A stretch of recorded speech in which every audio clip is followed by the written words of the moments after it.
আওয়ামী লীগকে নিষিদ্ধ করা হয়েছে, ঠিক একইভাবে জাতীয় পার্টি সহ 14 দলের দশর তাদেরকেও নিষিদ্ধের দাবি আমরা দীর্ঘ সময় জানিয়ে আসছি।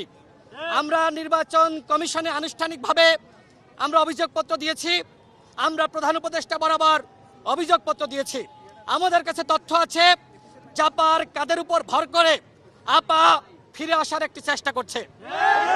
আজকে যখন আমরা মশাল মিছিল শেষে আমি এবং নুরুল হক নূর কথা বলা শুরু করব, প্রেস ব্রিফিং চলা অবস্থায় সেনাবাহিনী এবং পুলিশ বাহিনী আমাদের কার্যালয়ের সামনে এসে হামলা চালিয়েছে।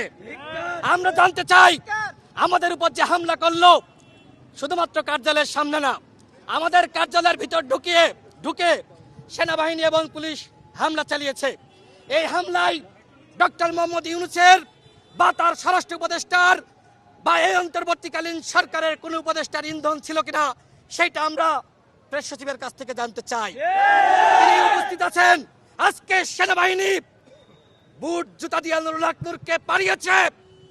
আমাদের উপরে আওয়ামী লীগের আমলেও এইভাবে তারা হামলা করতে সাহস করে নাই। সেনাবাহিনী আমাদের গায়ে হাত দেয়নি। আজকে আমাদের গায়ে আমাদের সরকারের আমলে হাত দেওয়া হয়েছে।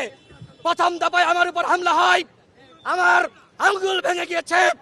দ্বিতীয় দফায় যখন আমি এবং নুরুল হক নূর কথা বলতে যাব, তখন নুরুল হক নূর সহ আমাদের শতাধিক নেতাকর্মীর উপরে হামলা করা হয়েছে।